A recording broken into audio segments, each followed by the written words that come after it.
अब मेरे जाने का समय आ गया है।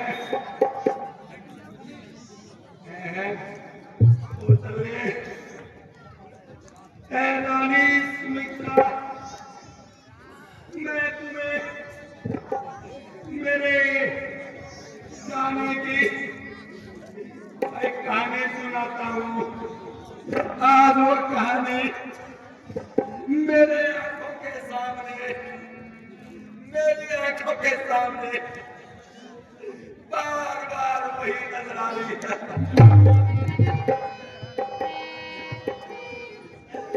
बेटा सर्वत, बेटा सर्वत, सच कहा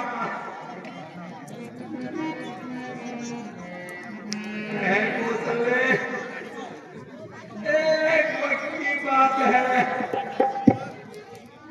हम यूं ही मन बहलाने के लिए जंगलों में शिकार खेलने चले गया,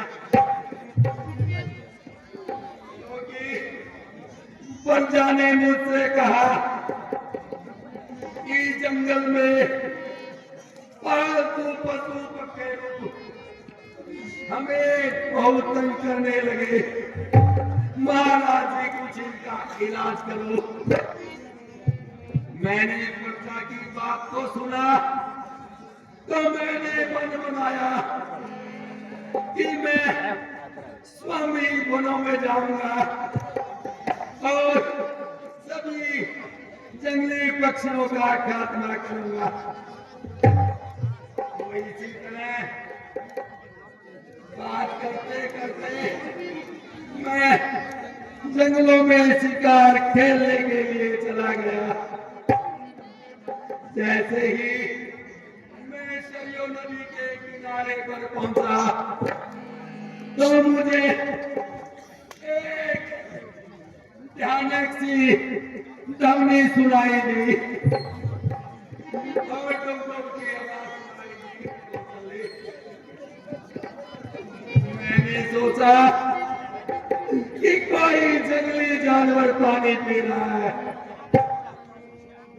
तो मैं उस जंगली जानवर की आवाज को समझकर मैंने अपना शब्द वेदी बाण उसकी तरफ छोड़ दिया। ऐसे ही मैंने बाण को छोड़ा तो वैसे ही वहां से बहुत भयानक आवाज आई, हाय राम, हाय राम, हाय माता, हाय पिताजी। जैसे ही उस आवाज को की तरफ मैं गया, दौड़ा दौड़ा चला गया, तो मैंने उसके पास जाकर देखा तो मुझसे बहुत बड़ा अनर्थ हो गया, क्योंकि वो कोई जंगली जानवर नहीं था, वो बेटा श्रवण कुमार था। वो बेटा श्रवण कुमार था। जैसे ही मैंने उससे पूछा, बेटा तुम यहाँ क्या लेने आए थे, तो उन्होंने बताया कि मैं मेरे अपने अंधे माता पिता को 68 तीर्थों की यात्रा कराने के लिए लेके आया था,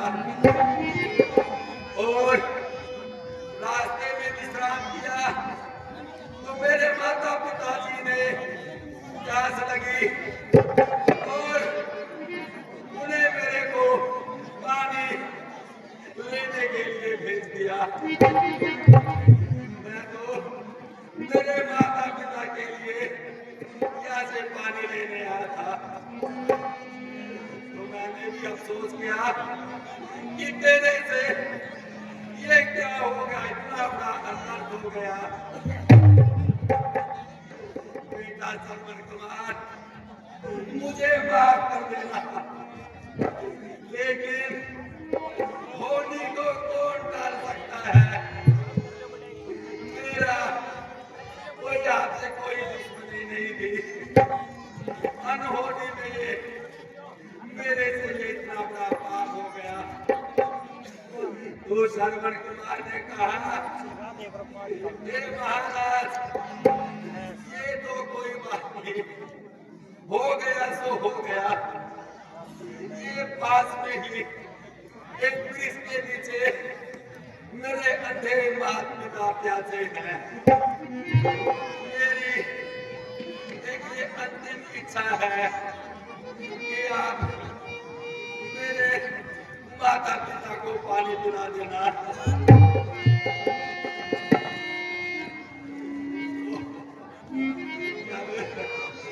मैं वो पानी लेकर,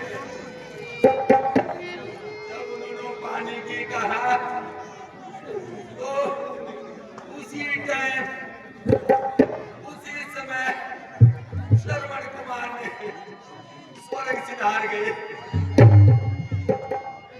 मैं वो पानी लेकर उसके माता पिता के पास गया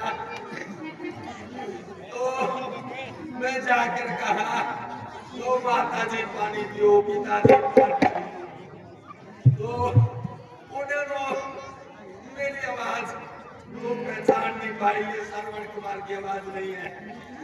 सच बताओ कि तुम कौन हो? तो मैं कुछ नहीं बोला, क्या बोलूं उनके सामने, जो इतना बड़ा मैंने पाप किया है। तो उनका एक ही सहारा था जो मेरे हाथों से मारा गया। मैंने कहा, नहीं, मैं श्रवण कुमार ही हूँ, क्योंकि मैंने झूठ बोला, क्योंकि वे पहले पानी पी ले, उनकी प्यास बुझा दूं मैं। ऐसे ही नहीं, आप श्रवण कुमार नहीं हो, हम हमारे बेटे की आवाज को अच्छे से जानते हैं, लेकिन देख तो नहीं सकते उनको, लेकिन उनकी आवाज को पहचानते हैं। सच बताओ, तुम हो कौन? मैंने कहा मैं क्या बताऊं, मैं अन्यायी, मैं पापी, एक अधर्मी महाराजा दशरथ हूँ, तो आपके बेटे का ही प्यारा भी हूँ। उन्होंने, मैंने कहा, ये बात सुन के उन्होंने मेरे को माफ नहीं किया और उन्होंने मेरे हाथ का पानी भी नहीं दिया। उन्होंने कहा आपने ये बहुत गलत किया, आपने ये अच्छा नहीं किया।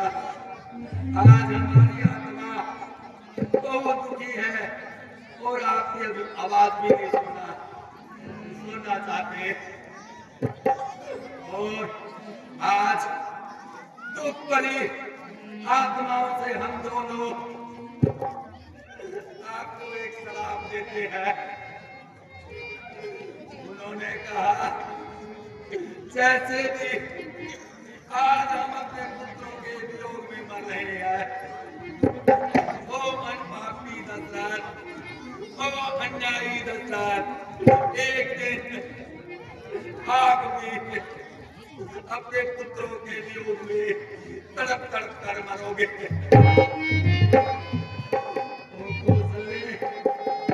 वो समय आ गया। आज उन दोनों की तस्वीरें मेरे सामने आ गई।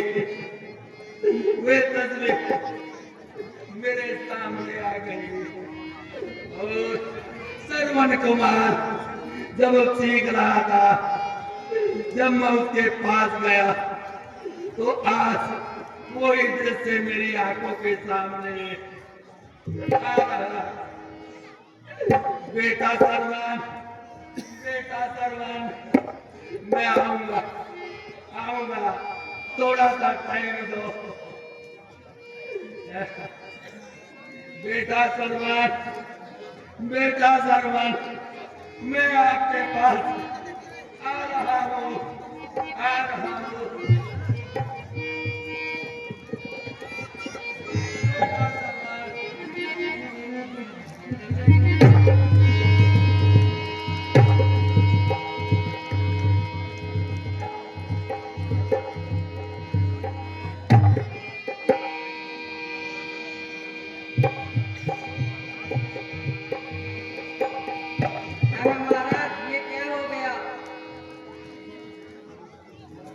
जल्दी आओ,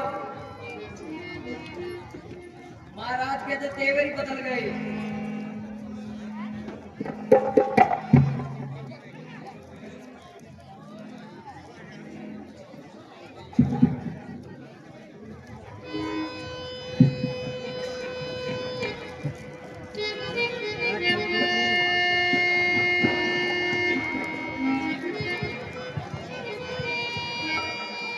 रानी, महाराज के तो तेवर क्या बदल गए, महाराज तो दुनिया छोड़कर चले गए।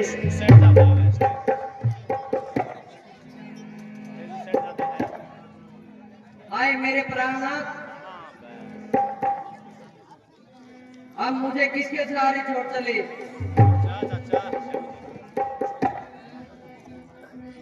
राजा तो दुख के मारे चले गए और पुत्रों के वियोग में तड़प तड़प के मर गए।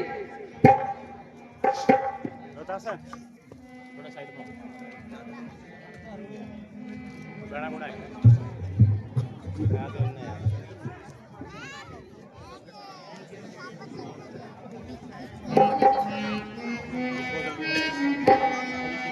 है महारानी,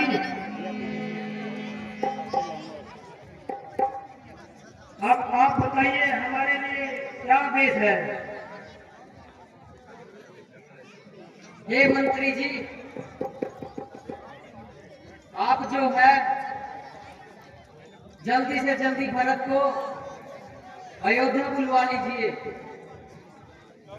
अयोध्या नगरी में संदेशा पहुंचा दीजिए। जैसे आपकी इच्छा महारानी जी। एक बात का ख्याल रखना, भरत को किसी भी बात का संदेशा नहीं जाना चाहिए। इसे है केवल यही कहना, महाराज ने जल्द बुलाया है। जो कहा दिया महारानी जी।